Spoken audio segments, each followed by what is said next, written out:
G'day there guys, Marky here to tell you that the days are really long, but the years go really fast, so cherish today, cause yeah.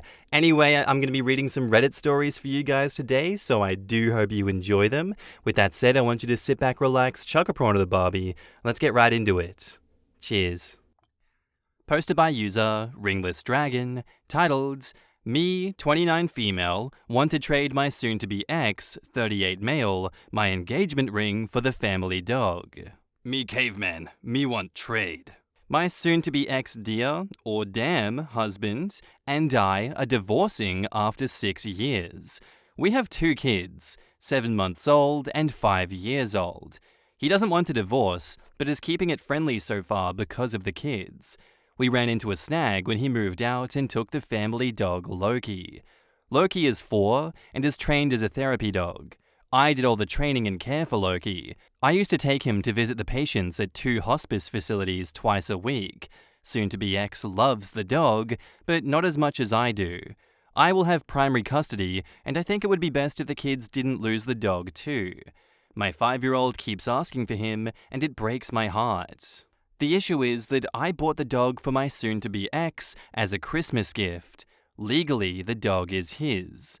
The only leverage I have is my wedding set, worth about $8,000. They were his grandma's.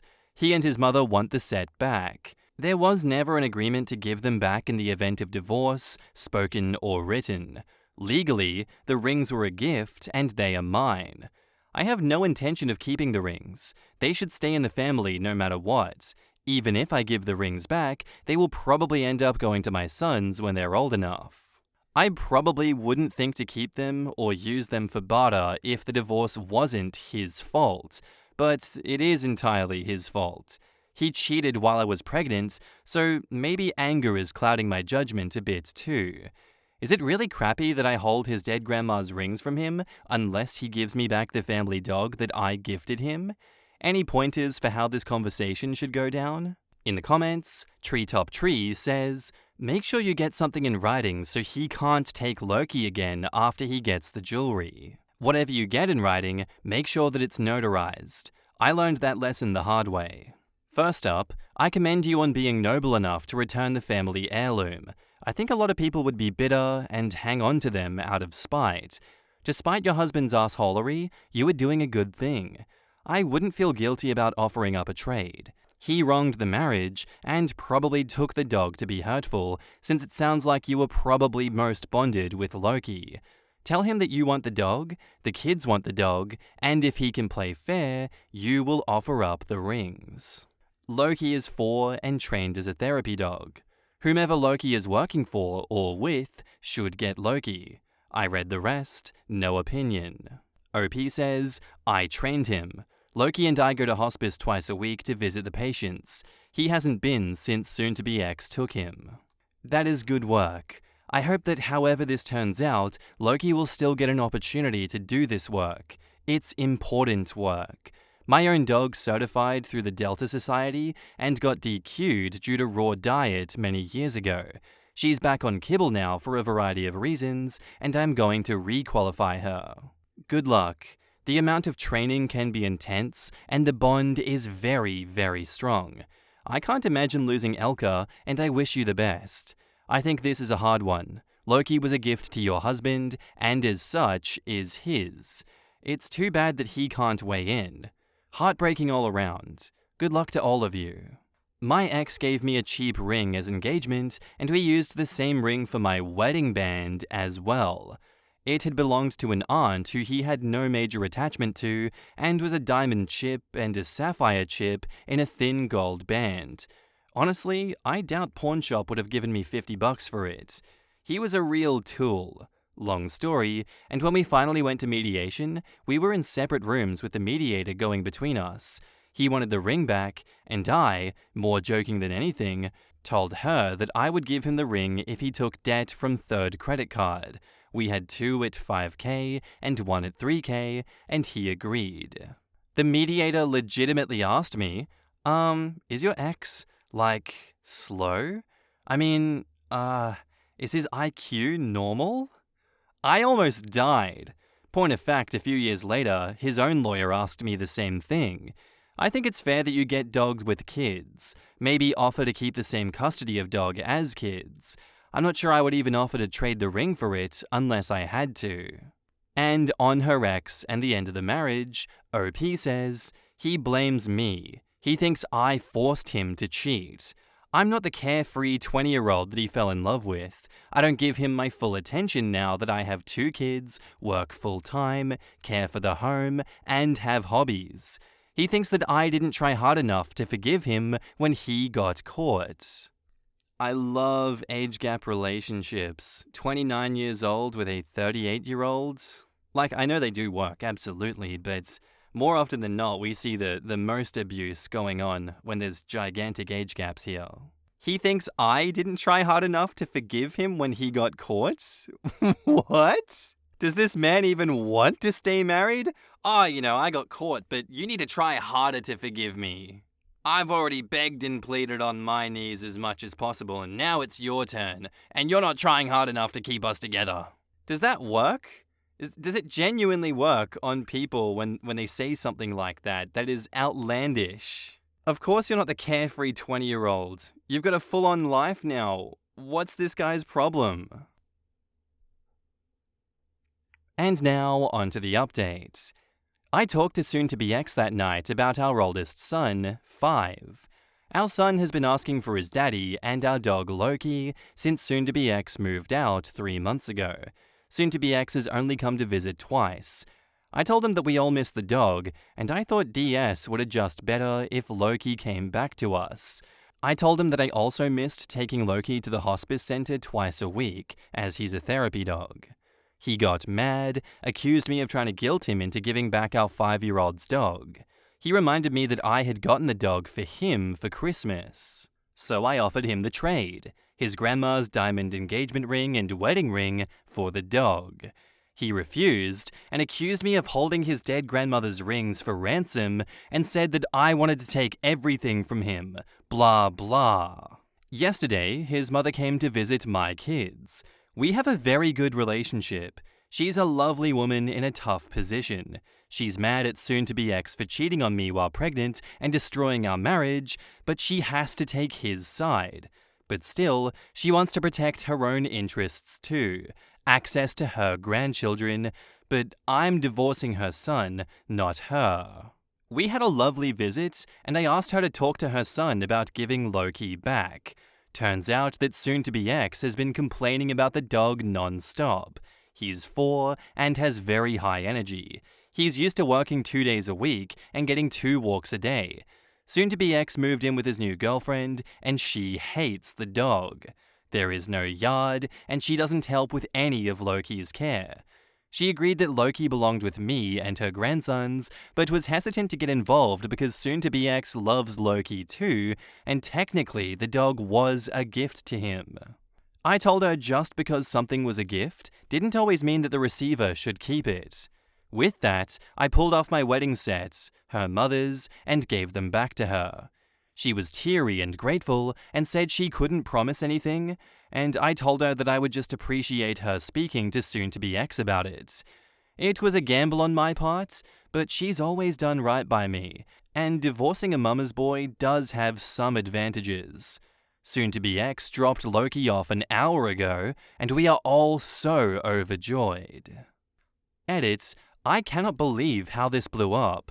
Thanks everyone for the nice comments. I'm blessed with a very wonderful mother-in-law that has been nothing but supportive of me. She was a godsend when I had my youngest. We are going to work hard to preserve our relationship. We need each other more than ever now. I already called her crying, thanking her for shaming her son. I'm glad to offer a good mother-in-law story. In the comments, Si Junk says, "Hey, good on you for taking the high road, even if it sometimes feels like you're giving in. I think there's great benefits to keeping this relationship as cordial as possible, and it's great that Grandma's got your back." OP says, "She's a fantastic woman. Any woman would be lucky to have her as a mother-in-law. One of the hardest things about this was to figure out how our relationship would change, but I don't think that it has to. She's always been very supportive of me, especially this. I can't take her only grandchildren away when she is so good to us. What a piece of garbage your ex is. He's only seen his kid twice in 7 months? OP says, yeah, soon-to-be ex liked the idea of having kids. The reality, not so much. It's disappointing that he doesn't want to take advantage of visitation. This morning, he just texted me from the street to come get the dog. I invited him in, but he was pouting and didn't want to see the kids or deal with my son's subsequent meltdown when he tried to leave. His new girlfriend, 20, was in the car. I was so happy at the time to have the dog back, but now I'm really annoyed that he was such a jerk about giving the dog back, and he brought his girlfriend to our house. It's a roller coaster, to be sure. Quotes, and divorcing a mama's boy does have some advantages. Lamau? Funniest line ever. But seriously, at least ex-mother-in-law is very nice to OP. That guy is the very definition of arsehole. Kept a dog he didn't want just so he could spite the ex-wife. I hope the ex has a miserable life because he deserves it. So she was 23 when they married, he was 32. Now he's gotten together with another 20-something? I guess he subscribes to the train of thought, the only good thing about getting older is that the girls stay the same age. Oof. Let's see. He 1. Cheated while OP was pregnant. 2. Blamed OP for making him cheat. 3. Blamed OP for not trying hard enough to forgive him. 4. Doesn't see his kids. 5. Kept a dog that he doesn't want, but his kids want, from them, because he didn't want OP to have it. 6. Had only seen his kids twice in 7 months, and 7. Continues to blame OP for everything.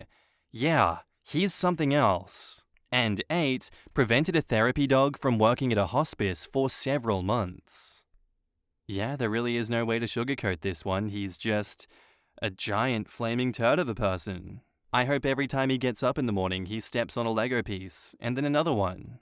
Also, am I jaded in my perception that we never have good mother-in-laws on here, or is it just because people don't really post about it when they have good mothers-in-law? I'm not so sure, but I'm very happy that she stepped in and put her foot down in this situation. It's insane when you have a whole circus of idiots supporting an obviously abusive asshole that is done wrong every step of the way. But I was honestly expecting it to happen, and I'm so glad that the opposite did, because screw that guy. Our next post is by user FLisp71, titled, My parents threw out my sister's favorite pair of shoes for getting a B on a final. So my sister got a B on her calculus final, and our parents had a complete meltdown. She's been having trouble in class all semester, and they've done nothing but tell her to work harder. They told her that there would be consequences if she didn't get an A on the test, and they threw out 2 pairs of Doc Martens shoes that she'd worked the entire summer for. I am so mad at them. She's already taking 3 AP classes and tutoring 3 other students in another class. She barely has a social life because she has to study 24/7.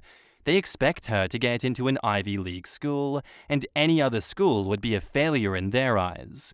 Her dream school is Penn State, but that's not an Ivy League, so they stopped her from applying. They don't plan on paying for her tuition either, because they expect her to receive a full scholarship. They treat her like garbage and act surprised when she acts out in response. She doesn't deserve to be treated like this. She ran out of the house in tears, and I found her sobbing in a park next to our house. I know they're just a pair of shoes, but they meant a lot to my sister. She wore them everywhere. I hate seeing her like this. They treat us so differently, and I hate it. They demand perfection from her, but coddle me like a baby. They don't expect perfection from me, and if I make a mistake, they brush it off. But my sister comes home 1 minute past curfew, she gets grounded for 2 weeks. I come home an hour past curfew, and they tell me next time will be different, but I never receive the punishment. They love parading around their son's achievements, but barely speak a word about my sister's achievements to the rest of our family. My uncle told me good job for getting good grades at Thanksgiving last month, and I told him that my sister has the highest GPA in her class, and he did not care. If she gets anything less than an A, she does not care about her future, but I can get a C in a class, and they tell me that it's not a big deal, and that I try my best. The only reason I got a C in chemistry is because my awesome sister sat me down and helped me. She has been my rock and my role model my entire life, and when she leaves for college next year, I'm going to miss her so much. I tell her that I'm not going to miss her, but I will. She hasn't left her room all day, and my mum asked me why she's so mad. You cut the laces of her favorite shoes and threw them out the window into the bushes. My sister is not going to talk to them for weeks probably, and they don't understand why. They are never going to understand why. My sister does not deserve this treatment. My dad does seem extremely remorseful though. He never says sorry for anything, but he's been knocking on her door since 10 a.m. to apologize, and keeps saying he needs to start being more kind to my sister. In the comments, Laughing Man Returns says, I think she needs to stop trying before she burns out completely and leave as soon as possible, cutting all contact. This will not end well. OP says, she is a massive people pleaser, but I think last night opened her eyes because she said she was done trying to appease everyone and putting herself second. She does plan on going no contact from my parents for a while when she does go to college, and I don't blame her. Hey, for what it's worth, I think you should come clean to your sister and admit just how much you value her, and how unfairly you think she's being treated by your parents. Sounds like she could really use the knowledge that she still has someone in her corner. OP says, she thanked me for comforting her and always having her back last night, so she does know. Our grandparents also back her up, so she has their support as well. Nice to see people here on Reddit who understand how to brother well. Good job and keep it up, especially in the male-oriented environment that your sister is forced to be in. Don't let her out of your sight. The black sheep/golden child dynamic is hurtful to both sides. It's completely illogical. One child is responsible for living up to insane standards, one is not really believed in or made responsible and gets infantilized. I'm sorry your parents have lost their goddamn minds. It's good that you're standing behind your sister though. OP says, it's a good thing our grandparents live nearby, because without them keeping me in check, I would absolutely be getting into all kinds of trouble with the freedom I have. These are the types of parents who end up old and alone, bemoaning their children's refusal to see them anymore. I worked in a nursing home for a few years, shocking the lack of visitors until you got to know the patients. How a patient treats a care worker is often how they would treat their own child. My first ever job was at a nursing home. I was 17, working in the kitchen, and I'd also bring food to some residents' rooms if they didn't want to eat in the dining hall that day. The really nice residents had visitors round the clock. Their kids and grandkids and friends were constantly there, and their families always knew my name before I introduced myself because their resident told them about me. It was very touching. My favorite resident treated me like I was a grandchild. She was so warm and sweet. She would give me candy whenever she saw me, winking like it was our fun secret. She had the most beautiful scarves that she liked to wear, and after she passed, her daughter gave me a scarf because Mum loved you, and she wanted you to have it. I still have that scarf and wear it proudly in her honor. Her family keeps up with me on social media, and I see them when I go back to my hometown. The nasty ones never had a visitor. Not a single one.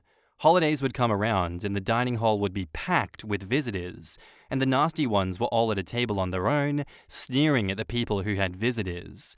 I used to feel so bad for them, but when I'd explain their behavior to my parents, they'd say, well, they are the reason why they are alone. That job made me hyper aware of the phrase, reaping what you sow. Yeah, as much as I'm also aware of the what will I regret on my deathbed kind of phrase. And so far, not really much, so that's kind of how I lead my life personally. I feel like OP, you are pretty much doing the best that you can in this situation as the golden child of the family, helping out the obvious black sheep of the family. I don't really know what else you can do in this situation. Your parents kind of hold all the power, and yes, you can talk to them about it and try and change their minds, but it doesn't really seem like they are going to change if they're the type that are the stereotypical abusive, controlling parents. You're probably just going to have that old adage of, "You're not old enough, you don't understand yet. When you grow up, you'll understand what it's like. Don't talk back, I'm your elder. You're literally not allowed to say anything to me." Oh, why? Because I said so.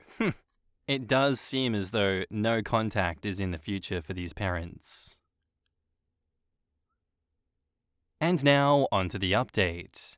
She is staying with my grandparents for the rest of December. They had been talking all day yesterday, and my dad agreed to let her stay there for the rest of the month. They are going on a trip the first week of January, so I don't know what will happen then, but the time away from my parents will be good for her.